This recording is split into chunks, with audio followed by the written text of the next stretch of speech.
जय माता दी। Welcome to all of you my study channel sociology with Santosh. Practice set के इस तीसरे वीडियो के अंतर्गत आज हम लोग बात करेंगे समाजशास्त्र से जुड़े हुए कुछ महत्वपूर्ण प्रश्नों और उनके उत्तरों के बारे में। आज का टॉपिक यूजीसी नेट पीजीटी समाजशास्त्र, जीआईसी लेक्चरर, असिस्टेंट प्रोफेसर के साथ साथ विभिन्न प्रतियोगी परीक्षाओं की तैयारी कर रहे परीक्षार्थियों के लिए विशेष रूप से लाभदायी होगा। तो हम लोग शुरू करते हैं। और आज का पहला प्रश्न जो आपकी स्क्रीन पर दिख रहा है, इसमें पूछा जा रहा है कि निम्न में कौन संस्था के विकास को सर्वोत्तम रूप में व्यक्त करता है। ऑप्शंस हैं प्रथा लोकाचार जनरीत संस्था, ऑप्शन बी है जनरीत लोकाचार प्रथा संस्था, ऑप्शन सी है जनरीति प्रथा लोकाचार और संस्था, और ऑप्शन डी है लोकाचार जनरीति प्रथा और संस्था। आपको बताना है कि इन चारों में से कौन सा क्रम जो है वो संस्था के विकास को सही तरीके से व्यक्त करता है, स्पष्ट करता है या सर्वोत्तम रूप से निरूपित करता है।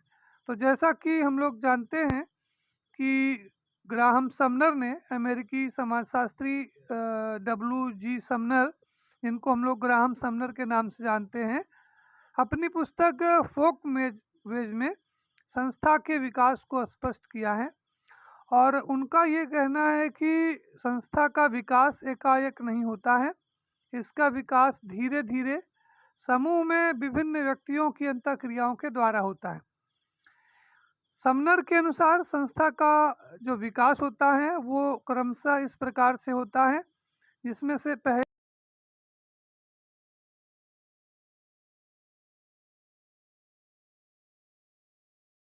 से प्रथा से फिर लोकाचार या रूढ़ी, और रूढ़ी से फिर संस्था का उद्विकास होता है। तो इस तरह से इस चारों उत्तरों के जो चार सेट दिए गए हैं, इनमें से जो ऑप्शन सी है यानी जनरीति प्रथा लोकाचार और संस्था जो है वो ये संस्था के उद्विकास को सर्वोत्तम रूप से स्पष्ट करता है। तो इस तरह से प्रश्न संख्या 1 का जो सही उत्तर है, सही विकल्प है, वो है ऑप्शन सी। अगला प्रश्न है प्रश्न संख्या 2। इसमें पूछा जा रहा है कि निम्न में कौन सुमेलित नहीं है। आपको बताना है, ध्यान से समझिएगा। इसमें पूछा जा रहा है कि इसमें से कौन सुमेलित नहीं है। अक्सर लोग प्रश्न को ध्यान से समझते नहीं है और इसमें सुमेलित है ये टिक कर देते हैं और उनका उत्तर जो है वो गलत हो जाता है। तो ऑप्शंस हैं, ऑप्शन ए है मार्फोजेनियस और मार्फोस्टेटिक्स, ये Archer, social statics and social dynamics, इसके आगे नाम दिया गया है काम्टे का, लेजर क्लास थॉस्टिन वेबलन, और पावर एलीट बोटोमोर। आपको ये जो चार किताबें दी गई हैं, इन किताबों के आगे उनके राइटर का नाम दिया गया है और आपको इसमें इसको सही क्रम में सुमेलित करते हुए बताना है कि इसमें से कौन सा सुमेलित नहीं, यानी इसमें जो 3 बुक्स हैं वो आपस में सही हैं, सुमेलित हैं, और एक जो ऑप्शन है वो इसमें सही तरीके से सुमेलित नहीं है और आपको उसको बताना है। तो इस दूसरे प्रश्न का जो सही विकल्प है, सही उत्तर है, वो है पावर इलीट जो है। पावर इलीट जो पुस्तक है इसके लेखक बोटोमोर नहीं है,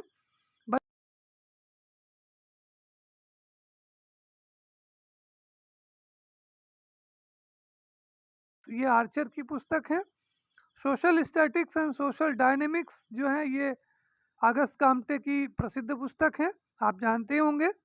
लेजर क्लास यानी विलासी वर्ग की जो कॉन्सेप्ट है वो थॉस्टिन वेबलन से जुड़ी हुई है।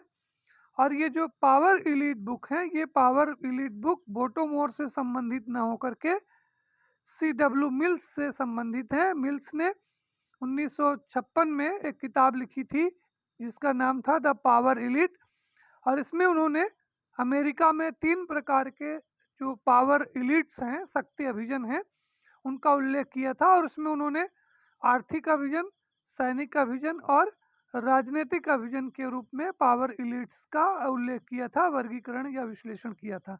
तो इस तरह से प्रश्न संख्या 2 में ऑप्शन डी जो है वो सही तरीके से सुमेलित नहीं है। प्रश्न संख्या 3 यहाँ पे मिस प्रिंट है और ये 4 लिखा हुआ है, तो आप इसको 3 समझिएगा। प्रश्न संख्या 3 में पूछा जा रहा है कि निम्न में किसे मैक्स वेबर की भांति व्याख्यात्मक समाजशास्त्र का प्रतिपादक विद्वान कहा जा सकता है। आपको बताना है कि इनमें से कौन से विद्वान ऐसे हैं जिन्हें हम लोग मैक्स वेबर की तरह से व्याख्यात्मक समाजशास्त्र से संबंधित कह सकते हैं या मान सकते हैं। ऑप्शंस हैं Peter Blau, Herbert Mead, Peter Berger और अल्फ्रेड शुट्ज का नाम यहाँ दिया गया है। तो यहाँ पर प्रश्न संख्या 3 का जो सही उत्तर है, सही विकल्प है, वो है ऑप्शन डी अल्फ्रेड शुट्ज। यानी अल्फ्रेड शुट्ज जो हैं वो एक तरह से मैक्स वेबर की तरह से व्याख्यात्मक समाजशास्त्र को प्रति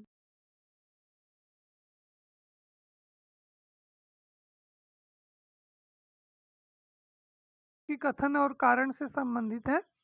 इसमें एक कथन दिया गया है और उससे जुड़ा हुआ कारण दिया गया है और आपको जो 4 जो कूट दिए गए हैं उनमें से सही कूट का चुनाव करना है। इसमें कथन के रूप में दिया गया है कि एकाकी परिवार, एकाकी व्यक्ति और व्यक्ति विहीन समाज दोनों छलावा है। कारण, समाज की सावयवी संरचना के कारण समाज और व्यक्ति आवश्यक रूप से, अत्यावश्यक रूप से संबंधित हैं। ऑप्शंस जो दिए गए हैं, जो 4 कूट दिए गए हैं, उसमें विकल्प है ए और आर दोनों सही हैं और आर ए की सही व्याख्या है। ऑप्शन बी कहता है ए और आर दोनों सही हैं किंतु आर ए की सही व्याख्या नहीं है। ऑप्शन सी के अनुसार ए सही है एवं आर गलत है और ऑप्शन डी में कहा जा रहा है कि आर सही है और ए गलत है। तो आपको बताना है कि इनमें से सही कूट क्या है। तो जैसा कि हम लोग जानते हैं कि इस प्रश्न का जो सही उत्तर है, सही कूट है, वो है ऑप्शन ए। यानी ए और आर दोनों सही हैं और आर जो है वो ए की सही व्याख्या करता है, सही तरह से इसको एक्सप्लेन करता है। क्योंकि हम लोग जानते हैं कि जो समाज है वो सदस्यों के बीच में जो पाए जाने वाले जो आपसी संबंध हैं उनसे निर्मित एक जटिल और परिवर्तनशील व्यवस्था है। जैसा कि आप लोग जानते हैं कि मैकावर एंड पेज ने कहा है कि समाज जो है वो सामाजिक संबंधों का जाल है। ये जो संबंधों की जो व्यवस्था है या जो संबंधों का जो जाल है वो किसी एक अकेले व्यक्ति के द्वारा नहीं बन सकता है या नहीं बनाया जा सकता है। तो इस तरह से ये जो कथन है कि एकाकी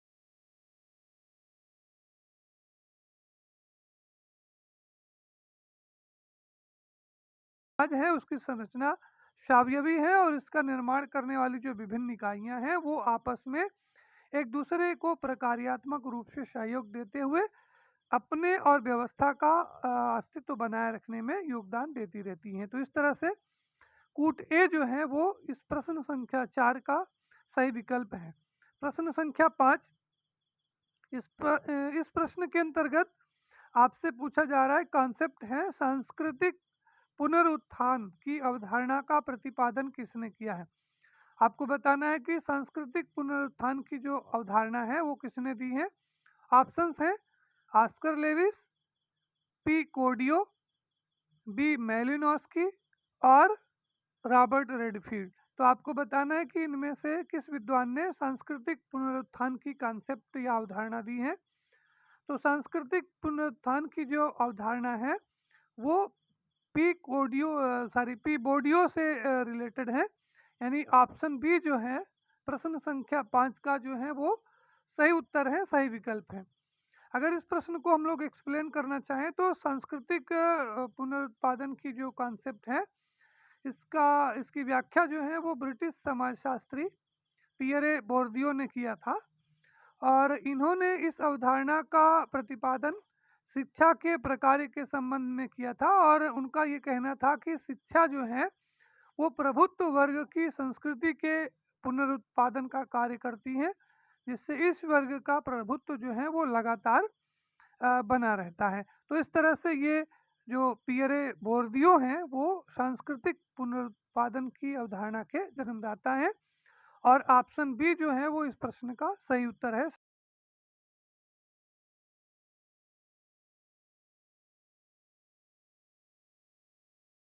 विशेषताओं के आधार पर मानव जाति का आधारभूत विभाजन कहा जाता है।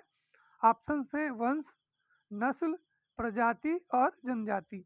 तो हम समझते हैं कि आप में से बहुत सारे लोग इस प्रश्न का जो सही उत्तर है वो गेस कर चुके होंगे। जिनको नहीं समझ में आ रहा है उनके लिए हम बताना चाहेंगे कि ये जो प्रश्न संख्या 6 है, इसका जो सही विकल्प है वो है ऑप्शन सी, यानी सुविकसित और वंशानुगत विशेषताओं के आधार पर जो मानव समाज का जो वर्गीकरण किया जाता है, विभाजन किया जाता है, उसे हम लोग प्रजाति के नाम से जानते हैं। यानी ये जो प्रजाति है वो वंशानुगत या शारीरिक विशेषताओं के आधार पर मानव जाति को, मानव समूहों को कई वर्गों में, कई कैटेगरियों में, श्रेणियों में विभाजित करने की एक प्रक्रिया है या एक विधि है। तो इस तरह से प्रश्न संख्या 6 का जो सही उत्तर है वो है ऑप्शन सी। 7वां प्रश्न है, इसमें पूछा जा रहा है कि सामाजिक वर्ग, परिस्थिति समूह, आयु समूह और लिंग समूह ये निम्नलिखित में से किसका उदाहरण है। आपको बताना है कि सामाजिक वर्ग, परिस्थिति समूह, आयु समूह और लिंग समूह निम्नलिखित में से किसके उदाहरण कहे जाते हैं। ऑप्शन ए अर्ध समूह, ऑप्शन बी प्राथमिक समूह, ऑप्शन सी द्वितीयक समूह और ऑप्शन डी है इनमें से कोई नहीं। तो ये जो प्रश्न संख्या 7 है, इसका जो सही उत्तर होगा, सही विकल्प होगा, वो होगा ऑप्शन ए अर्ध समूह। तो जैसा कि हम लोग जानते हैं कि बोटोमोर ने अर्ध समूह या आभासी समूह, जिसको अंग्रेजी में हम लोग क्वासी ग्रुप के नाम से जानते हैं, आभासी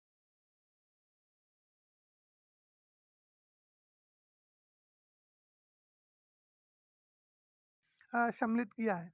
बोटोमोर का ये मानना है, उनका ये कहना है कि अर्ध समूह एक ऐसा समूह है जिसमें संरचना और संगठन की कमी होती है और जिसके सदस्य जो हैं वो समूह के अस्तित्व के प्रति अनभिज्ञ या कम जागरूक होते हैं और शायद इसी कारण से इसको उन्होंने अर्ध समूह से संबंधित किया है या अर्ध समूह से संबोधित किया है। तो इस तरह से प्रश्न संख्या 7 का जो सही उत्तर है वो है ऑप्शन ए। 8वां प्रश्न है, एक स्टेटमेंट है और उसमें आपको बताना है कि ये स्टेटमेंट किसका है। इसमें पूछा जा रहा है कि किसने कहा है कि सामाजिक संरचना यथार्थ से संबंधित नहीं होती है। ऑप्शन है मैरियन जेवी, ऑप्शन बी है रेमंड फर्थ, ऑप्शन सी है लेवी स्ट्रास और ऑप्शन डी है इवांस प्रिचार्ड। आपको बताना है कि इनमें से किस विद्वान का ये मानना है कि जो सामाजिक संरचना है वो यथार्थ से संबंधित नहीं होती है। तो आप लोग, ये काफ़ी फेमस स्टेटमेंट है और आप लोग इसको जानते होंगे कि ये जो स्टेटमेंट है, ये स्टेटमेंट जो है वो लेवी स्ट्रास से रिलेटेड है।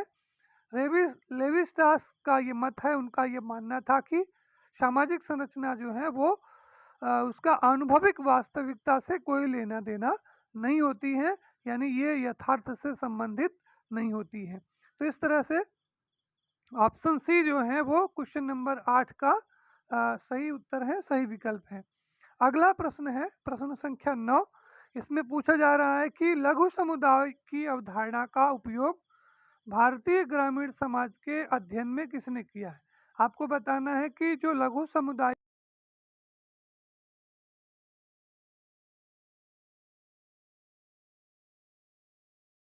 किया है। ऑप्शन है S C. Dube, M N. Srinivas, B R. Chauhan और योगेश अटल का नाम यहाँ पे दिया गया है। तो ये जो क्वेश्चन है, क्वेश्चन नंबर 9, इसका जो राइट आंसर होगा वो है ऑप्शन सी, बी.आर. चौहान।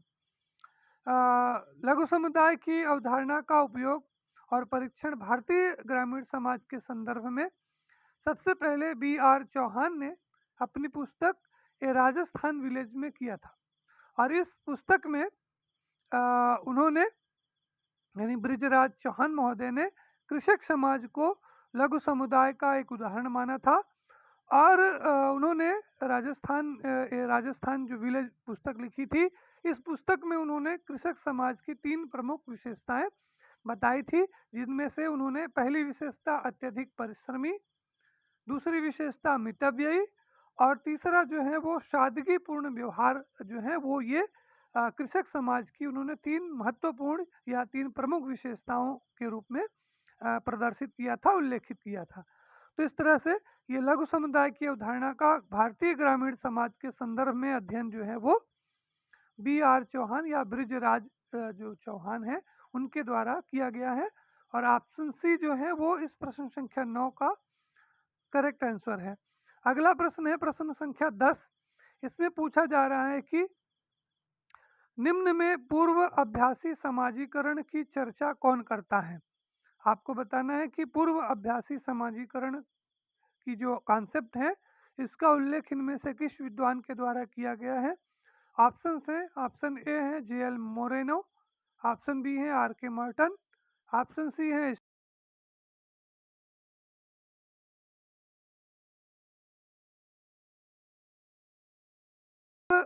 समाजीकरण की चर्चा की है। तो प्रश्न संख्या 10 का जो सही विकल्प होगा, सही उत्तर होगा, वो होगा ऑप्शन बी रॉबर्ट के मर्टन। रॉबर्ट के मर्टन महोदय ने संदर्भ समूह व्यवहार के परिप्रेक्ष्य में पूर्व अभ्यासी समाजीकरण की अवधारणा की चर्चा की थी। तो इस तरह से ऑप्शन बी जो है वो इस प्रश्न संख्या 10 का सही उत्तर है, सही विकल्प है। 11वां प्रश्न है। इस प्रश्न में पूछा जा रहा है कि मैकावर एंड पेज ने संघर्ष के स्वरूपों के प्रकार का वर्णन किस रूप में किया है? आपको बताना है कि मैकावर एंड पेज ने संघर्ष के स्वरूपों का जो प्रकार बताया है, उसको उन्होंने किस रूप में वर्गीकृत किया है? ऑप्शंस है, ऑप्शन ए है आंशिक और पूर्ण संघर्ष, ऑप्शन बी है व्यक्तिगत और सामूहिक संघर्ष, ऑप्शन सी है प्रत्यक्ष और अप्रत्यक्ष संघर्ष और ऑप्शन डी है बाह्य एवं आंतरिक संघर्ष।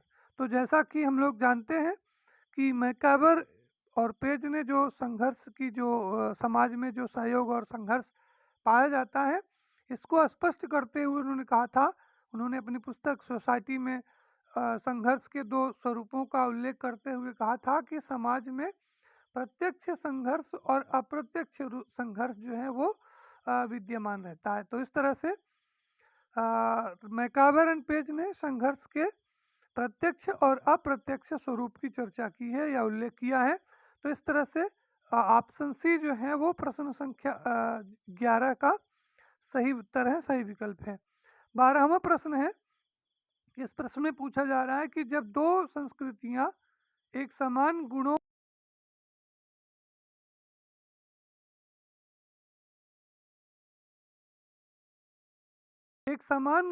और संस्थाओं को प्रदर्शित करती हैं, तो ये किसका उदाहरण माना जाता है?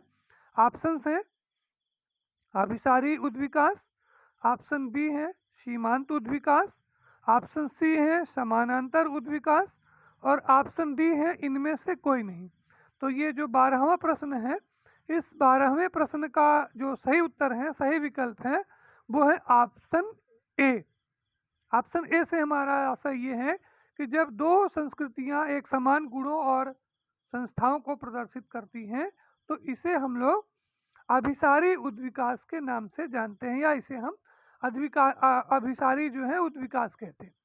यानी जब संस्कृतियों का उद्विकास एक ही केंद्र के चारों ओर होता है, तो केंद्र के चारों ओर की जो विभिन्न संस्कृतियों में जो गुण होते हैं, वो एक तरह से होते हैं, यानी समान गुण होते हैं और एक समान संस्थाएं उत्पन्न होती हैं। तो इस तरह से उद्विकास का यह जो स्वरूप है, वो अभिसारी उद्विकास कहलाता है। यानी ऑप्शन ए जो है वो प्रश्न संख्या 12 का सही उत्तर है, सही विकल्प है। 13वें प्रश्न में एक पुस्तक है और इस पुस्तक के नाम इस पुस्तक के लेखक का नाम आपको बताना है। पुस्तक है अर्बनाइजेशन एंड फैमिली चेंज। ये पुस्तक के लेखक कौन है? ऑप्शन है आई.पी. देसाई, ऑप्शन बी है M.A. शाह, ऑप्शन सी है के.एम. कपाड़िया और ऑप्शन डी है M.S. गोरे। आपको बताना है कि ये अर्बनाइजेशन एंड फैमिली चेंज जो पुस्तक है, वो इनमें से किस विद्वान की है? तो जैसा कि हम लोग जानते हैं कि ये जो अर्बनाइजेशन और एंड फैमिली चेंज नामक जो पुस्तक है,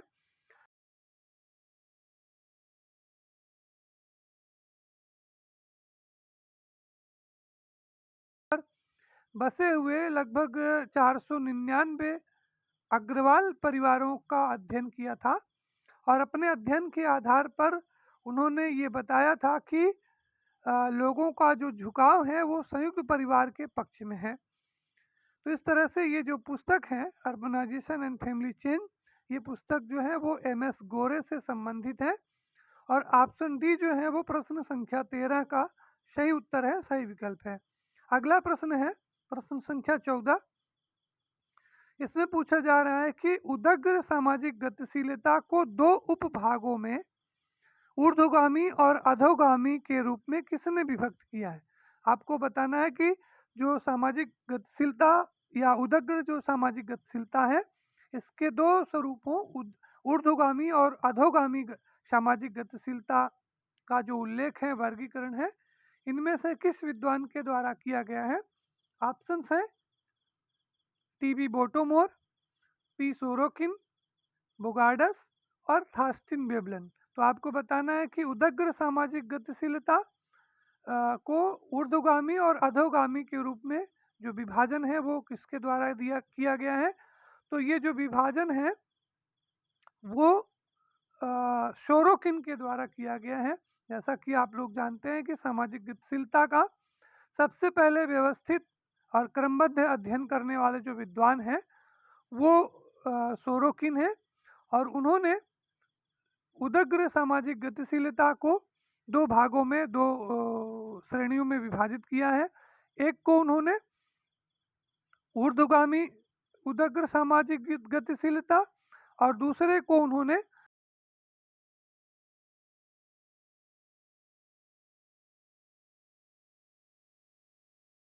सोरोकिन ने उदग्र सामाजिक गतिशीलता के दो भेद किए, ऊर्ध्वगामी और अधोगामी। यानी ऊर्ध्वगामी जो गतिशीलता है वो ऊपर से ऊपर की ओर जाती है और जो अधोगामी जो सामाजिक गतिशीलता है वो नीचे की ओर ले जाती हैं। तो इस तरह से ऑप्शन बी जो है वो प्रश्न संख्या 14 का सही उत्तर है, सही विकल्प है। अगला प्रश्न है प्रश्न संख्या 15। इसमें पूछा जा रहा है कि किसका मत है, किसका दृष्टिकोण था कि सामाजिक स्तरीकरण सभी समाजों के लिए प्रकार्यात्मक आवश्यकता है। आपको बताना है कि इनमें से किस विद्वान के अनुसार सामाजिक स्तरीकरण जो है वो सभी समाजों के लिए आवश्यक है, ये कहा गया है।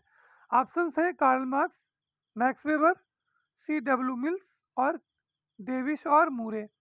तो ये जो क्वेश्चंस हैं प्रश्न संख्या 15 है, इसका जो राइट आंसर है, आप में से बहुत सारे लोग इस प्रश्न का सही उत्तर गेस कर चुके होंगे। तो ऑप्शन डी जो है वो इस प्रश्न का सही उत्तर है, यानी किंग्सले डेविस और W.E. मूर पहले ऐसे विद्वान थे जिन्होंने स्तरीकरण के संबंध में प्रकार्यात्मक सिद्धांत दिया था। यानी उनका ये मत है, उनका ये मानना है कि स्तरीकरण जो है वो प्रत्येक समाज की एक प्रकार्यात्मक आवश्यकता है। सभी समाजों में किसी न किसी प्रकार का स्तरीकरण अवश्य पाया जाता है, क्योंकि प्रत्येक समाज की कुछ निश्चित आवश्यकताएं होती हैं और इन आवश्यकताओं को पूरा किया जाना आवश्यक होता है और इसके लिए हर समाज जो है अपने सामाजिक सांस्कृतिक मूल्यों के अनुसार सामाजिक स्तरीकरण की कोई न कोई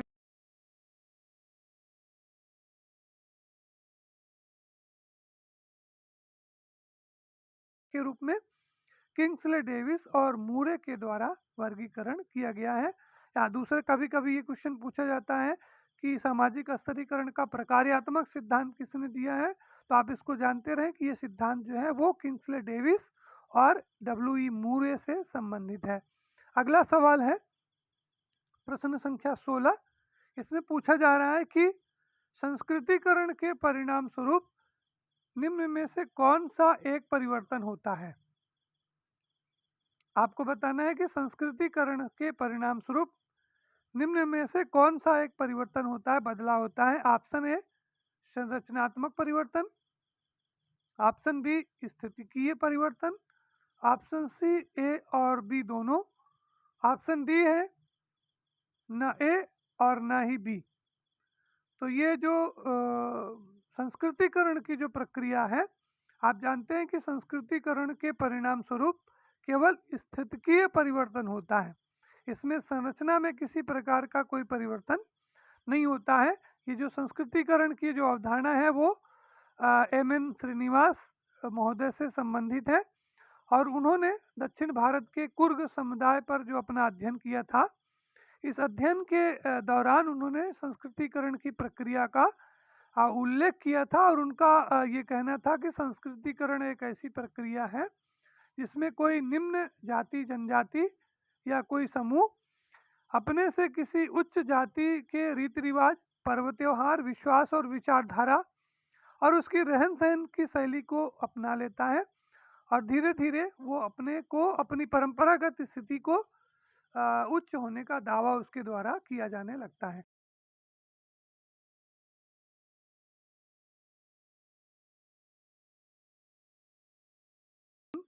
को प्रदर्शित करती है।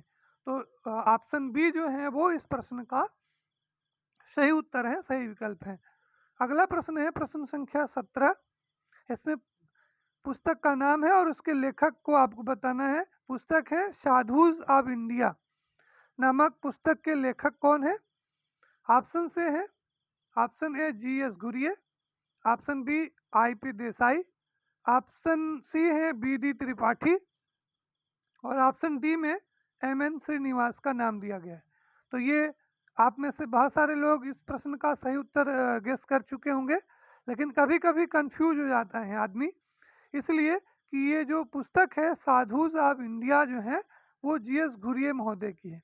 यहाँ पर आपको ध्यान रखना है कि ये जो पुस्तक है साधुज ऑफ इंडिया, ये जो पुस्तक है वो बी.डी. त्रिपाठी की है और अक्सर लोग जो है वो जल्दबाजी में इसको जी.एस. घुरिये टिक कर देते हैं। यहाँ पर आपको ध्यान रखना है कि जी.एस. घुरिये महोदय की जो बुक है उस बुक का नाम इंडियन साधुज है, न कि साधुज ऑफ इंडिया है। तो यहाँ पर आप ध्यान रखिए कि साधुज ऑफ इंडिया जो बुक है वो बी.डी. त्रिपाठी की है, वो जी.एस. घुरिये की नहीं है। तो इस तरह से क्वेश्चन नंबर 17 का जो सही उत्तर है वो है ऑप्शन सी, बी.डी. त्रिपाठी। अगला प्रश्न है प्रश्न संख्या 18। इसमें भी आपको एक कथन और कारण दिया गया है। आपको कथन और कारण को देखते हुए सही कूट का चुनाव करना है। कथन है सामाजिक परिवर्तन सामाजिक संगठन के अंदर घटित होता है। कारण सामाजिक संगठन सामाजिक परिवर्तन का स्रोत है। इस प्रश्न के लिए जो 4 कूट दिए गए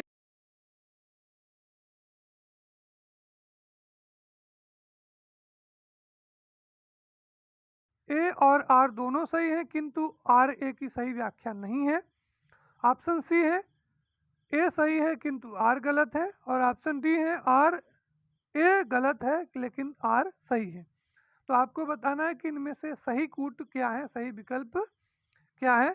तो जैसा कि हम लोग जानते हैं कि ये जो कूट सी है वो इस प्रश्न का सही विकल्प है, सही उत्तर है। यानी जो कथन है वो तो सही है लेकिन जो कारण है वो गलत है, क्योंकि हम लोग जानते हैं कि सामाजिक परिवर्तन सामाजिक संगठन के अंदर घटित होता है, ये सही है।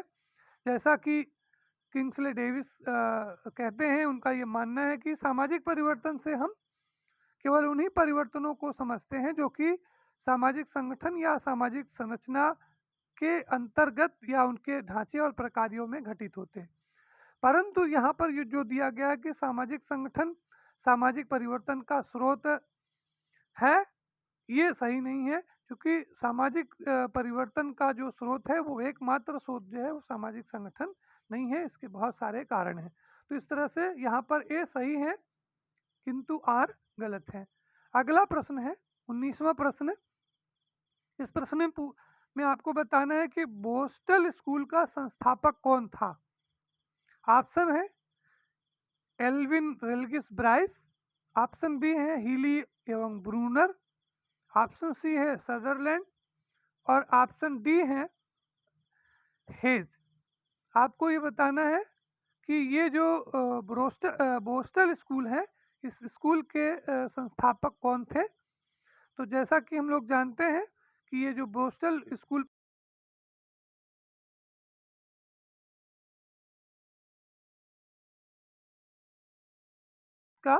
सही उत्तर है, सही विकल्प है। एल्विन रेलगिस ब्राइस ने सबसे पहले अमेरिका के केंटन प्रांत में बोस्टल नामक स्थान पर इस तरह की संस्था की स्थापना की थी। और इस कारण से ही इसे बोस्टल स्कूल के नाम से जाना जाता है। ये जो बोस्टल स्कूल होते हैं वो बिना दीवार वाले होते हैं, यानी इसमें बाउंड्री नहीं होती है, और इसमें केवल 16 वर्ष से 21 वर्ष तक की आयु के जो किशोर अपराधी हैं उनको रखा जाता है। अगर हम लोग भारत की बात करें तो भारत में सर्वप्रथम जो बोस्टल स्कूल है वो 1926 में तमिलनाडु में इसकी स्थापना की गई थी।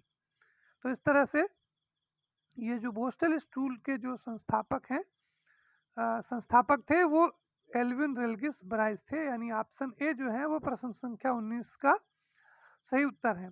आज का अंतिम प्रश्न है प्रश्न संख्या 20, जिसमें पूछा जा रहा है कि सीमांत मानव की अवधारणा का प्रतिपादन निम्न में से किसने किया है। ऑप्शंस हैं R K Merton, MacIver and Page, Robert Park और स्टोन क्विस्ट। आपको बताना है कि सीमांत मानव की जो कॉन्सेप्ट है, अवधारणा है, उसका प्रतिपादन जो है वो इनमें से किस विद्वान के द्वारा दिया गया है। तो जैसा कि हम लोग जानते हैं कि सीमांत मानव की अवधारणा सामाजिक विज्ञानों में सबसे पहले प्रयोग करने का जो श्रेय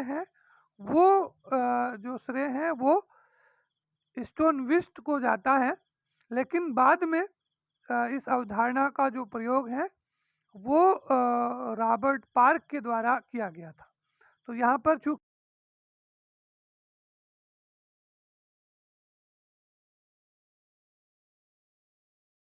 फ्यूज नहीं होना है, क्योंकि इसमें रॉबर्ट पार्क और स्टोन क्विस्ट दोनों का नाम दिया गया है। तो लेकिन यहाँ पर जो सही विकल्प होगा वो ऑप्शन डी स्टोन क्विस्ट होगा। स्टोन क्विस्ट जो थे वो पहले ऐसे विद्वान थे जिन्होंने सामाजिक विज्ञानों में सीमांत मानव की अवधारणा का प्रयोग किया था। हालांकि बाद में प्रोफेसर जो रॉबर्ट ई पार्क हैं उन्होंने भी सीमांत मानव की अवधारणा का उल्लेख किया था। सीमांत मानव क्या है? जब दो भिन्न विशिष्ट सांस्कृतिक समूहों में सहभागिता होने के कारण जो व्यक्ति हैं वो दुविधा, असमंजस और मानसिक संघर्ष की स्थिति से ग्रस्त हो जाता है, तो ऐसे व्यक्ति को रॉबर्ट पार्क ने और स्टोन क्विस्ट ने सीमांत मानव की संज्ञा दी थी। यानी ऐसा जो व्यक्ति है वो दोनों में से किसी भी समूह में निष्ठावान या समर्पित नहीं हो पाता है, क्योंकि न ही वह दोनों में से किसी भी समूह के लोगों के द्वारा पूर्णतः स्वीकार किया जाता है और न वो पूरी तरह से दोनों के साथ जुड़ पाता है। यानी दो विरोधी संदर्भ समूहों के मध्य पड़ जाने के कारण उसकी जो स्थिति होती है वो सीमांतता की होती है, और इस कारण से ऐसे व्यक्ति को सीमांत मानव की संज्ञा दी गई है। यानी सीमांत व्यक्ति जो है वो एक तरह से मानसिक संघर्ष की स्थिति को स्पष्ट करती है, प्रदर्शित करती है। तो इस तरह से प्रश्न संख्या 20 का जो सही उत्तर है वो है ऑप्शन डी। अंत में आपको इस प्रश्न के लिए जो आज 1 से लेकर के प्रैक्टिस से 3 के अंतर्गत जो 1 से लेकर के 20 तक प्रश्न पूछे गए हैं, उन प्रश्नों की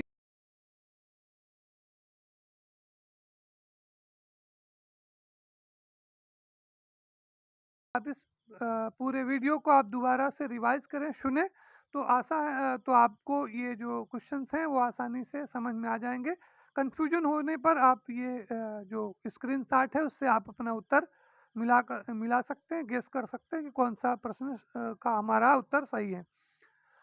तो अंत तक हमारे इस वीडियो को सुनने के लिए आप सभी को बहुत बहुत धन्यवाद। आशा है कि आप पहले की तरह से आप अपना प्यार और आशीर्वाद आप बनाए रहेंगे। हालांकि ये जो वीडियो है वो काफ़ी दिनों बाद आया है, बीच में तबीयत के थोड़ा ख़राब होने के कारण, सर्दी और जुकाम बुखार वगैरह की वजह से वीडियो जो है वो कंटिन्यू नहीं हो पाया है। तो अब मैं आपको विश्वास दिलाता हूँ कि ये वीडियो आपको अब कंटिन्यू रूप से मिलेगा। अंत में हम आपसे इतना कहना चाहेंगे कि अगर अभी तक आपने हमारे इस चैनल को सब्सक्राइब नहीं किया है तो आप प्लीज़ इसे सब्सक्राइब करें और अपने मित्रों के बीच शेयर करें और उन्हें भी सब्सक्राइब करने के लिए प्रेरित करें। अगर आपको कोई सुझाव देना है, आपको कोई समस्या है या इस वीडियो से आपको किसी तरह की कोई असुविधा हो रही है, तो प्लीज़ कमेंट बॉक्स में जा कर के अपने बहुमूल्य कमेंट्स के माध्यम से आप अपने विचारों को हम तक ज़रूर पहुँचाएँ। इस वीडियो को लाइक करने के लिए, हमारे चैनल को सब्सक्राइब करने के लिए और अंत तक इस वीडियो को सुनने के लिए, देखने के लिए आप सभी का बहुत-बहुत धन्यवाद।